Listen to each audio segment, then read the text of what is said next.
खबरदार रहने के लिए चैनल को सब्सक्राइब करें और प्रेस करें बेल आइकन। नमस्कार, आप देख रहे हैं इंडिया टाइम 24 न्यूज में आपके साथ दीपक। द्वारका विधानसभा से बीजेपी के प्रत्याशी प्रद्युमन राजपूत ने डाबड़ी सागरपुर नाला रोड पर एक जनसभा का आयोजन किया, जिसमें मध्य प्रदेश के पूर्व मुख्यमंत्री शिवराज सिंह चौहान ने लोगों को संबोधित किया। देखिए हमारे सहयोगी परवीन की एक खास रिपोर्ट। द्वारका विधानसभा से भारतीय जनता पार्टी के टिकट पर चुनाव लड़ रहे प्रत्याशी प्रद्युमन राजपूत एक विशाल जनसभा का आयोजन कर रहे हैं, जिसमें बड़ी संख्या में लोग जुट रहे हैं और मध्य प्रदेश के पूर्व मुख्यमंत्री शिवराज सिंह चौहान यहां चुनाव प्रचार के लिए पहुंचने वाले हैं। तो चलिए आपको सीधा जनसभा में लेकर चलते हैं और देखते हैं क्या कुछ स्पेशल यहां चल रहा है। ये नारेबाजी, ये चारों तरफ भारतीय जनता पार्टी के लहराते हुए झंडे, ये भगवा रंग से रंगा माहौल बीजेपी के चुनाव प्रचार का हिस्सा है। द्वारका विधानसभा से पूर्व विधायक और प्रत्याशी प्रद्युमन राजपूत के समर्थन में पहुंचे इन लोगों के लिए राष्ट्र सर्वोपरि है। इस चुनाव के मौसम में प्रद्युमन राजपूत के नेतृत्व में एक विशाल जनसभा का आयोजन किया गया, जिसमें मध्य प्रदेश के पूर्व मुख्यमंत्री शिवराज सिंह चौहान लोगों को संबोधित करने पहुंचे। हमारे लोकप्रिय प्रत्याशी पहले भी विधायक रहे और अब फिर विधायक बनने वाले हैं। शिवराज सिंह के साथ प्रद्युमन राजपूत, पार्षद मुकेश सूर्यान, पार्षद रेखा चौहान, बीजेपी नेता विनय चौहान व दर्जनों कार्यकर्ता मंच पर मौजूद रहे और कार्यक्रम की रौनक बढ़ाने के लिए क्षेत्र की जनता मौके पर मौजूद रही। इसके साथ ही नवयुवक रामलीला कमेटी के प्रधान सोनू सेरोत अपनी पूरी टीम के साथ जनसभा का हिस्सा बने। शिवराज सिंह ने मीडिया से बातचीत में कहा कि निश्चित तौर पर दिल्ली में बीजेपी की सरकार बन रही है। मौसम बदल रहा है, फिजा बदल रही है।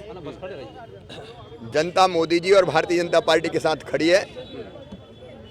सभाओं का रिस्पांस भी आप देख सकते हैं।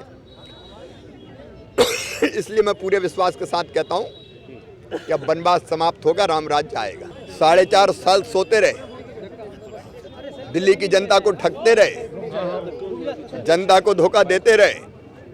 अब चुनाव आए हैं तो केजरीवाल दरवाजा खटखटा रहे हैं, मैं अंदर आ सकता हूं, लोग कह रहे हैं बाहर से ही चले जाओ। शिवराज जी, आपने सीए पर कहा कि ये कानून अपने लोगों के लिए है, मुसलमानों को कोई नुकसान नहीं है, तो उसके बावजूद भी पूरे देश के हिंदुस्तानी कोने कोने में इसका विरोध क्यों हो रहा है? क्या वजह मानते हैं? कुछ लोग भ्रम फैला के देश को हिंसा की आग में झोंकना चाहते हैं।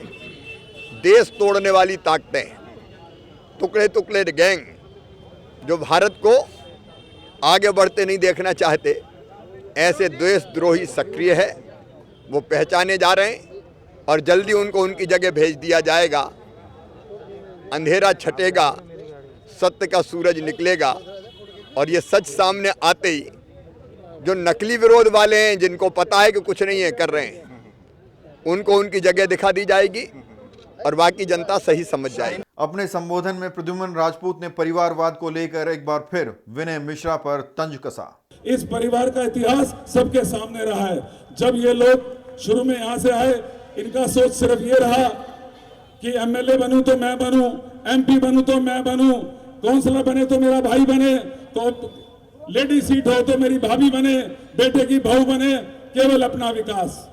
मीडिया संवाद में विनय चौहान ने कहा कि वो भारी बहुमत से प्रद्युमन राजपूत की जीत को लेकर आश्वस्त हैं। और जिस तरह से केजरीवाल ने इस बार बंदरबांट टिकटों के पैसे ले लेके की है और अपने उन्हीं विधायकों को जो कहते थे कि हमने वही ईमानदार विधायक दिए, वो लोग काम करने वाले दिल्ली को दिए हैं, लेकिन आज वो स्वयं ये मोहर लगा रहे हैं कि पिछले 5 साल तक हम निकम्मे थे, हमने निकम्मेपंती की है, तो हमारे विधायक नालायक थे, उनके टिकट पता नहीं नालायक थे या लायक थे, लेकिन उन्होंने मोहर लगाई है।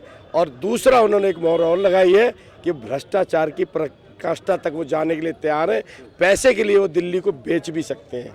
इस जनसभा में भारी संख्या में लोग पहुंचे और हर तरफ हर हर मोदी की गूंज सुनाई दी। मंच पर पहुंचे तमाम अतिथियों को सम्मानित किया गया। अभी लेंगे एक छोटा सा ब्रेक और ब्रेक के बाद आपको दिखाएंगे कि कैसे प्रद्युमन राजपूत ने विनय मिश्रा पर निशाना साधते हुए लोगों से वोट की अपील की। भगत चंद्रा हॉस्पिटल विश्व की सभी आधुनिक और बुनियादी सुविधाओं से परिपूर्ण एक world class multi speciality hospital, Mahavir enclave Palam Dabri road पर स्थित साउथ वेस्ट दिल्ली का एकमात्र मल्टी स्पेशलिटी हॉस्पिटल। जहां 24 घंटे आपकी सेवा में उपलब्ध हैं वेल क्वालिफाइड डॉक्टर्स और हेल्पिंग स्टाफ। डॉक्टर CM भगत द्वारा स्थापित भगत चंद्रा हॉस्पिटल आपकी सेहत का ख्याल रखना ही इसकी प्राथमिकता है, वो भी अफोर्डेबल रेट्स में। ब्रेक के बाद आपका स्वागत है। आइए अब आपको दिखाते हैं प्रद्युमन राजपूत कैसे मिश्रा परिवार को घेरते हुए लोगों से वोट की अपील कर रहे हैं। कि एक तो पहली बात तो ये है कि उनका परिवार यहाँ पहले राजनीति करता रहा, कई साल उन्होंने राजनीति की। उनके विनय मिश्रा के पिता श्री महाबल मिश्रा जी यहाँ से पहले MLA भी रहे, MP भी रहे और उन्होंने अपना विकास किया, अपने परिवार का विकास किया, राजनीतिक तौर पे भी और आर्थिक तौर पे भी किया। यहाँ के लोग जो पूर्वांचल के लोग हैं, जो पूर्वांचल के नाम पर वो राजनीति करते थे, पूर्वांचल के लोग आज महाबल मिश्रा के होते हुए अपने आप को ठगा हुआ महसूस करते हैं। उनको पता है कि ये व्यक्ति झूठ बोलता है और जिसकी अपनी पार्टी के अंदर निष्ठा नहीं है, जिस पार्टी ने उसको उनका इतना मान सम्मान दिया, उस पार्टी को 1 मिनट में छोड़ के चले गए। दिल्ली में चुनावी मौसम में आरोप प्रत्यारोप के सिलसिले तेज हो चुके हैं। कहीं आम आदमी पार्टी को घेरने के लिए बीजेपी शाहीन बाग को बड़ा मुद्दा बनाती जा रही है, तो कहीं केजरीवाल शाहीन बाग में चल रहे प्रोटेस्ट का जिम्मेदार बीजेपी को ठहरा रहे हैं। लेकिन इस 2020 इलेक्शन में जीत किसकी होगी, ये देखना होगा।